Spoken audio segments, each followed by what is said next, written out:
Тамақ желініп, шай ішіліп болған соң, қай-қайдағы қысыр әңгіме айтып, дауылдап отырған жұрт бірден көтеріліп тарай бастады.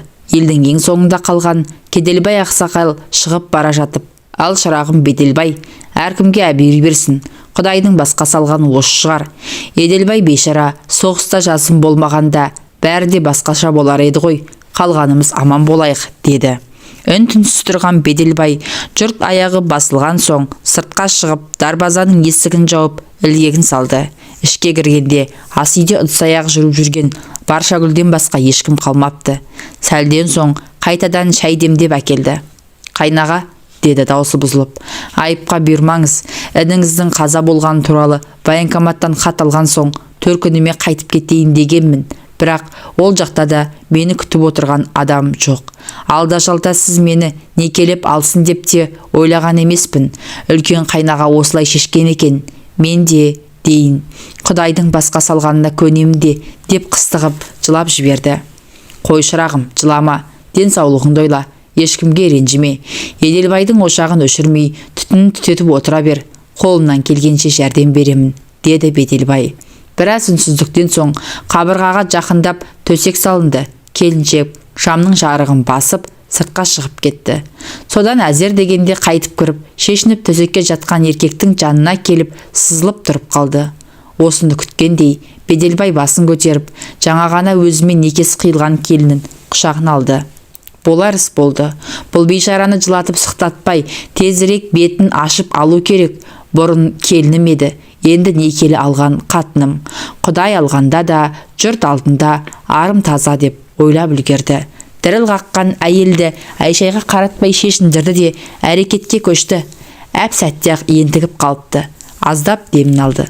Байқаса, келіншектің де кеудесі бір көтеріліп, бір басылып жылап жатыр екен.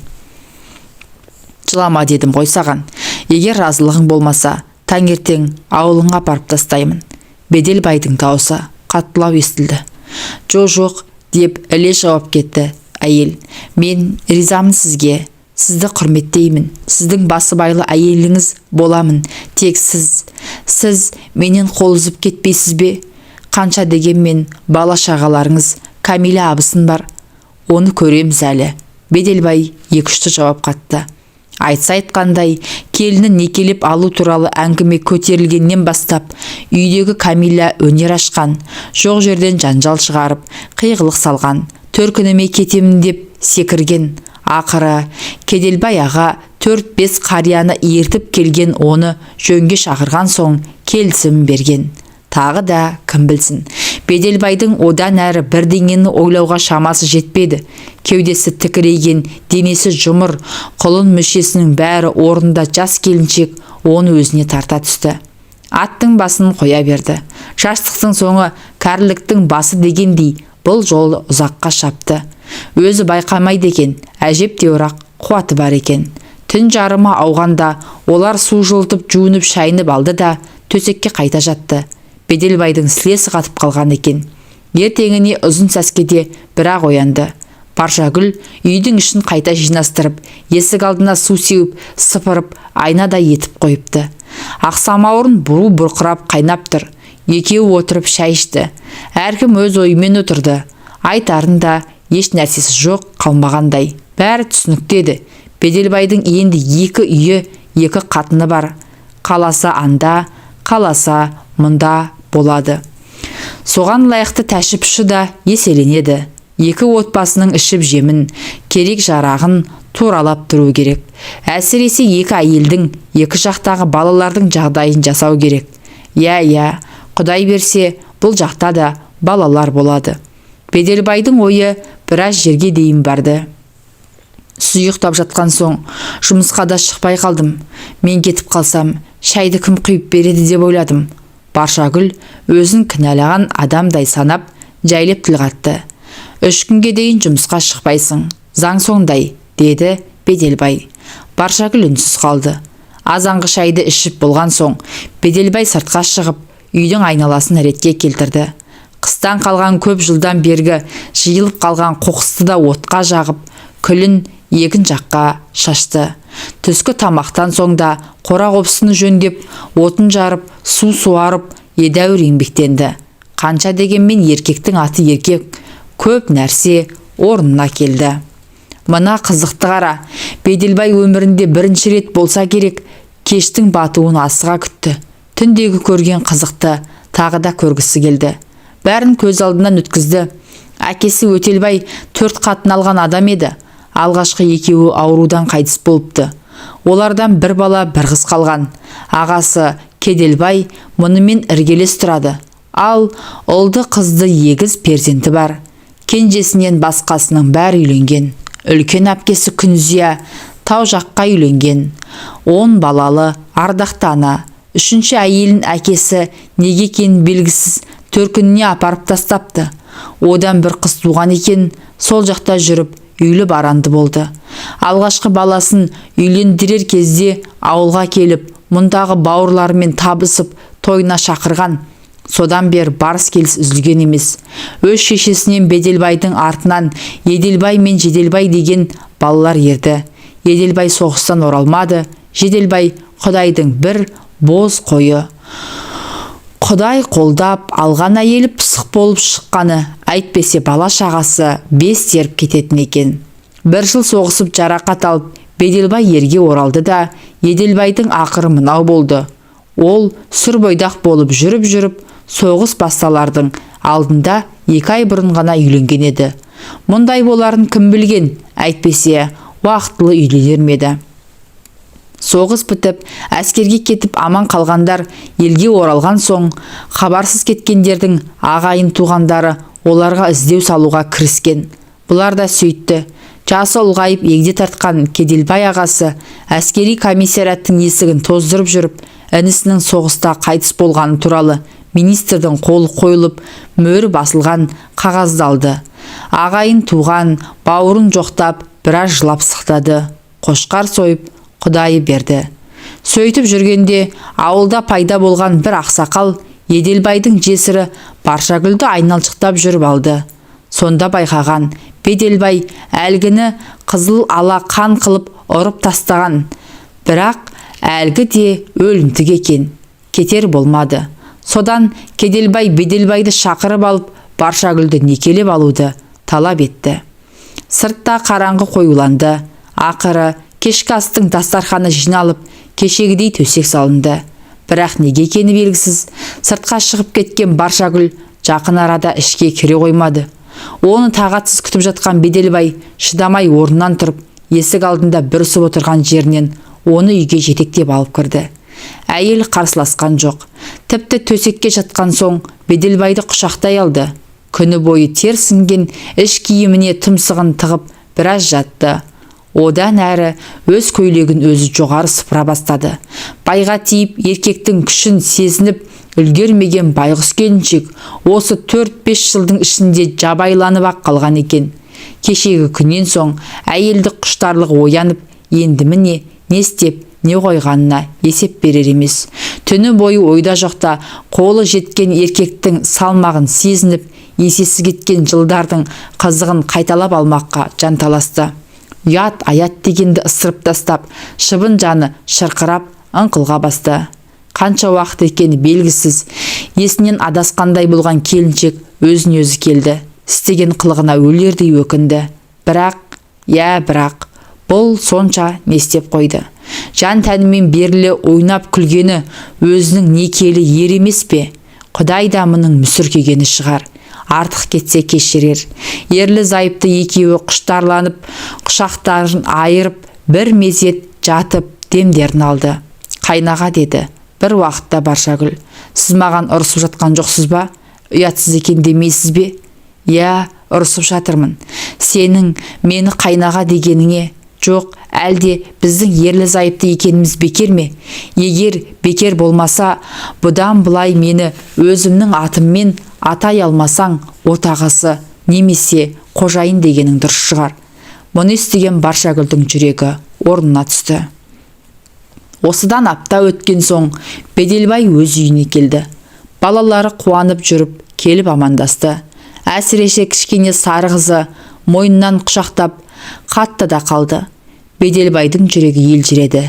Тек Камила ғана сазарып-базарып келдің кеттің демеді. таза киім бер, моншаға барып келейін деген мұң екен. Айқайды салып үйді басына көтерді. Айтпаған сөз қалмады. Осыдан қоймай ескі шкафтан, кіреберістегі ілгіштен мұның бар киімін үйдің ортасына үйді де, келген жағыңнан қайтпа деп бірақ кесті. Беделбайдың ашуы тас төбесінен шықты. Қонышынан қамшысын суырып алып, қатынының арқасын жон-жоса қаңғылды. Кетсем кетем, бірақ сен мені қудым деп ойламай-ақ қой. Қалғым келсе қалар едім, бірақ сендей бетбақтың маған керегі жоқ деп Беделбай айтарын айтты да киімдерін жинап, қанар қапқа салып үйден шыға жөнелді. Шамамен 2 айдай уақыт өтті. Сырт қарағанда ауылда мүлгіген тыныштық орнады. Бірақ шындығында гүл деген өсек аяң жүріп жатты. Бұлайғы жұрт екі үйдегі тірі жанның басқан ізін аңдып, артық басты әңгімені оттай гулетті. Ақыры олар да шаршаған болар, сумаңдаған сөз басылуға айналды.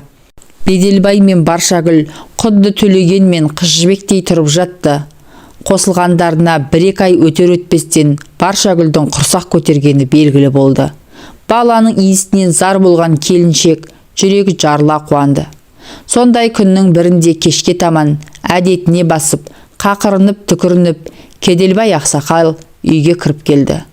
Табалдырықтың жанына кебісін шешіп тастап, үйге жүн шекпенін ілгішке іліп төрге озды. Баршагүл күліп, сәлемін салып, жүгіріп жүріп, самауыр қайнатып, шәй пәй әкелді. Ағайынды екеуінің алдына сармай шылап, бір леген нан салма қойды. Тамаққа тойып алған Кеделбай ақсақал әңгімесін бастады. Әй, Беделбай, сен не білесің? Әлгі Камила келіп, біздің кемпірге мұңын шағыпты. Сені 2-ші қатын алғалы, үйге аяқ басуды қойды депті. Үйде басқаны қойған кәдімгі көжеге қатар қатықта жоқ депті. Жаны шықсын. Соны айтқан албасының, мен кеткенде үйде бір тағара тоңмай, 2 қап ұн, 1 қап жарма болатын. Өзіңіз білесіз, колхоздан қаптап картошка, пияз, капустаға дейін алып қойғанбыз. Аштан өлетін жағдай жоқ. Содан кейін ғой, бетіне семіріп, мен үйден қуып шыққаны. Беделбай біраз үнсіз қалып, сөзін қайта жалғады. Әмеңгерлік қылып мына келінді аламын деген ойымда жоқ еді. Бәрін өзіңіз шығардыңыз. Маған не дейсіз енді? Сен не деп отырсың өзің? Сонда ініңнің жесірін көлденен көгаттыға беріп жібере бер демекпісің? О, жетесіз. Осыны білсе марқым әкеміз көрінде жатып өкірмей ме? Оның үстіне ағайын жекжат не дейді? Намысын қайда? Сіз айтып отырған ағайын жекжатың бүгінде өсектен аузы босамайды. Жә, оны қоя бер. Ағайын бар болсаң көре алмайды, жоқ болсаң бере алмайды. Әйтеуір аман болсын. Сен сөзді доғарып, үлкен келіннен сондағы балалардан қол үзбе. Еркек емессің бе? Ұрғашының бір шәңкілдегені не бола, көтіңді қағып кете беріпсің. Ақымақ болма. Одан да оларға еркектігіңді мықтап бір көрсетсең, аузын жабады. Осыны айтып, көнекөз қария орнынан тұрды. Беделбай 2-3 күннен кейін атының басын тағы да өз үйіне бұрды. Ол ақыры осылай боларын да білген. Бірақ қай күн екенін шешпеген еді. Қыздай алған қатынын 3 бала 1 қызын өз қолымен тұрғызған отын қайта тастап кетсін.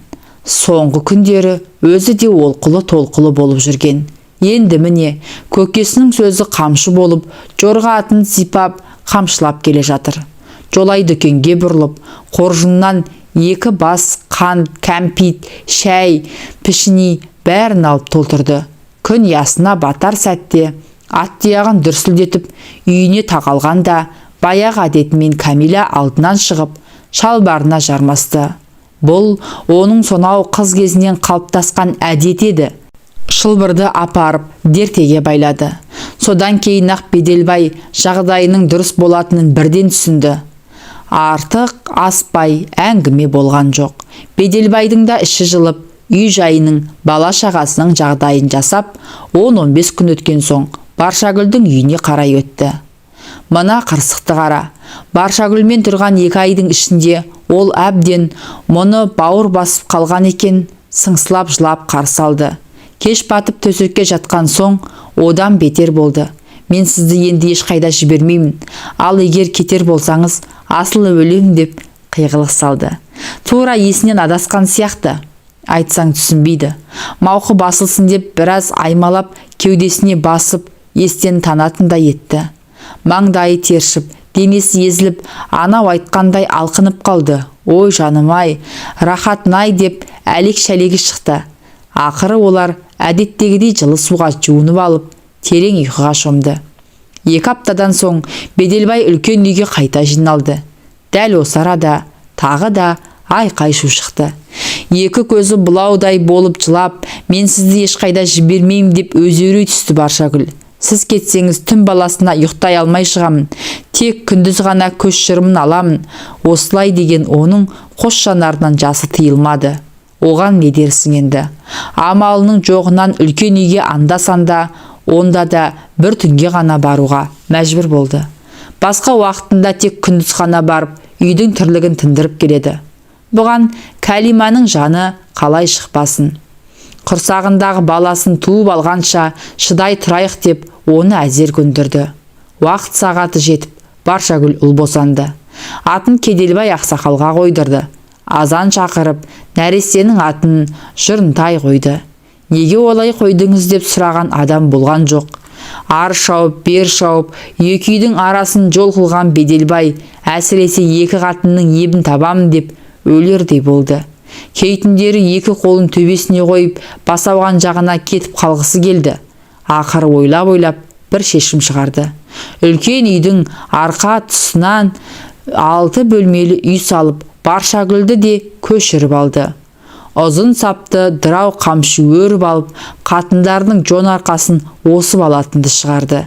Біреуі бір сөз айтса, немесе бір нәрсені бүлдіріп қойса, екеуін бірдей жазалайды. Не керек? Жаны кірді де қалды Беделбайдың. Енді екеуінің де мұны өбектеп тұрғаны. Жырынтайдан соң жыл аралатып ұлды-қызды 3 перзент туып алды Баршагүл.